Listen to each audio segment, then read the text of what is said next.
Red Logbook here to talk about the Alvida pirates in One Piece. The crew was founded by Iron Mace Alvida. We don't know how long she's been a pirate, but it's definitely been for years because Kobe was a part of it for 2 years minimum. For the beginning of her career, she operated solely in the East Blue, where she ended up racking up a bounty of 5 million, which is actually impressive for the East Blue because the average is 3 million. Primarily, you see pirate crews living on their ships if they're small time, but Alvida actually had a small deserted island with a couple of buildings constructed on it as her home base. She really was a small-time pirate. All she would do is just attack other ships, maybe raid a town or two, and then bring the valuables back to her base. But she herself believed she was like the biggest thing in the East Blue. In fact, she thought herself as the biggest thing in the world because she believed, honestly, that she was the most beautiful woman in the world, even though she was a fat, ugly pig. In fact, at a subconscious level, she had to have known she was unattractive because she banned all mirrors from her ship. Speaking of her ship, it's on the smaller side of ships. It can be held together by a small crew, which her crew wasn't really that big. In fact, we only have 3 named characters, 3 brothers, Hepico, Papaco, and Pepico, and about half a dozen other unknowns. The sad truth is about this crew is that there was no loyalty or love among them. They were basically held together by the violence of Alvida. In fact, the story's introduction to Alvida is her murdering one of her crewmates who's begging for his life because he failed to clean the ship properly. Like, she just found a little bit of dust on the deck, and that was enough for her to smash his brains in. On top of the fact that she would just kill you for the minorest of infractions, she also would attack you if you didn't immediately answer her when she asked who was the most beautiful one in the world. And of course, you had to say her. 2 years prior to the start of the story, that's when Kobe accidentally gets on her ship. He got the job working for a fisherman, but he ended up stepping onto the wrong ship, and as a result, he was forcibly becomes Alvida's personal slave, where he is actively abused by Alvida and literally the rest of the crew whenever they need a punching bag. But for those 2 straight years, because they controlled a deserted island, Kobe was able to slowly construct a really crappy boat that had no chance of ever floating. But the point is, he was at least trying to escape, which showed that Kobe had a backbone even back then, even though he was still a little cowardly. Eventually, on their travels, they would eventually scoop up a barrel of wine, or at least what they thought was a barrel of wine. They end up taking the barrel back to their base, and then Kobe and the 3 brothers decide to open it up.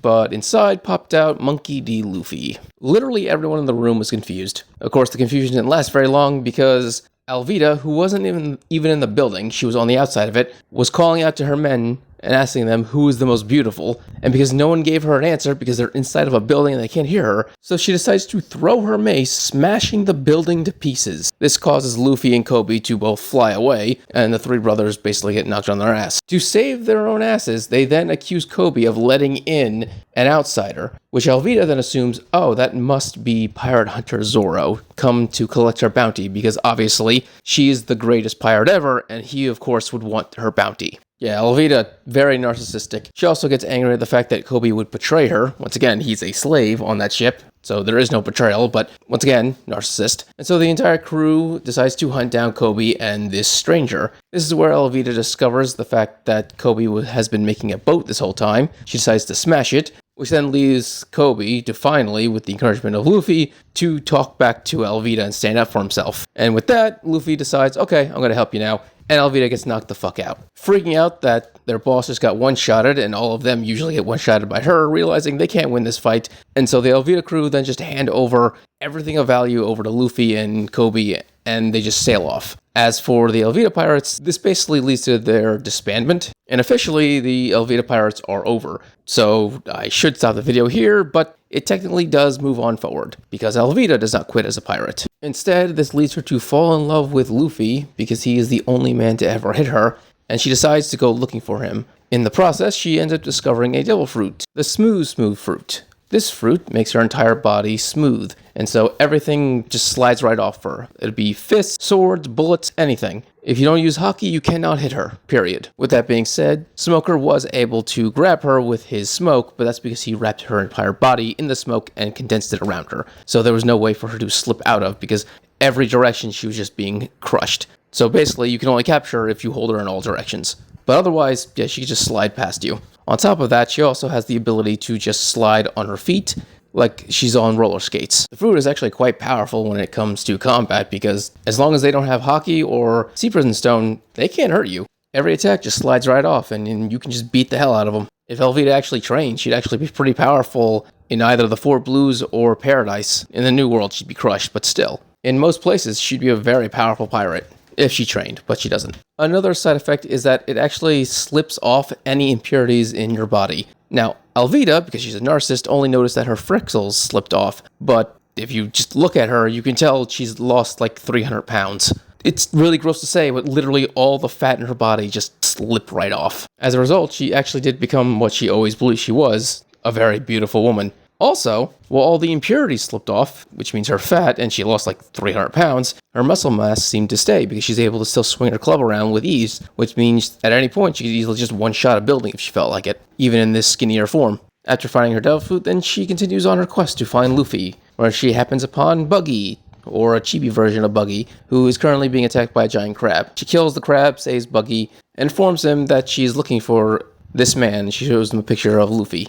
Buggy, of course, recognizes Luffy because he's the one who did this to him, and the two decide to form an alliance. First thing they do after forming an alliance is go find Buggy's crew, who are currently being cooked by a bunch of cannibals. Both Buggy and Alvida then massacre the cannibals, saving Buggy's crew, and then head out together to either turn Luffy into Alvida's lover or just kill him. Alvida doesn't seem to care either way. They end up finding Luffy in Logtown, where Alvida then reveals who she is to him and confesses her love. Luffy rejects her, and she goes, okay, well, I tried.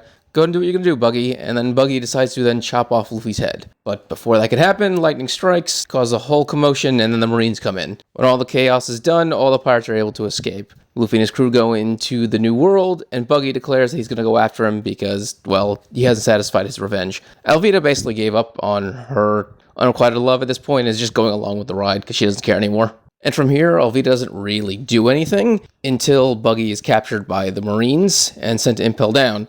After that, she basically declares herself the captain of the crew and basically forms the new Alvida Pirates using Buggy's crew. They literally don't do anything at all until Buggy comes back, and the new Alvida Pirates then disband and the Buggy Pirates reform. And immediately after Buggy reunites with his crew, that's when he gets an invite to become a member of the Warlords. And this is when the alliance between Alvida and Buggy transforms into a captain, like vice captain role. The reason for this is because once you become a warlord, you can't ally with other pirates because you're supposed to be working for the world government. So if you ally with another pirate, then your warlord status will be revoked and you'll be hunted again. That's what happened to Law when he declared that he was allied with Luffy. But if you declare that another pirate is your underling, then they're under your protection. And since Alvida's crew was already disbanded at this point, she decided just to become one of Buggy's underlings. And for the next 2 years, that's when the Buggy Delivery Service starts, which is basically a mercenary group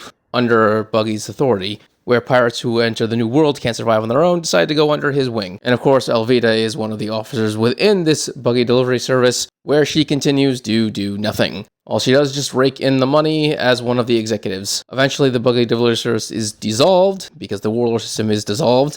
But that's when Cross Guild is formed, with Buggy as the figurehead of the organization, and therefore becoming a new Yonko. The assumption would be made that Alvida would then become a Yonko commander, but there is no evidence that ever happens, nor is there any evidence that her bounty ever goes up. It seems that she just became an important individual within the Cross Guild now, but for the most part, because Buggy is a figurehead, her authority is also very much a figurehead authority. And so Alvida will continue to do what she's been doing since she joined Buggy. Nothing. And just raking in all the money and wealth that comes with being an officer under Buggy. Alright, if you enjoyed this video, subscribe, give it a thumbs up so you enjoy more One Piece and other things. Thank you and have a great day.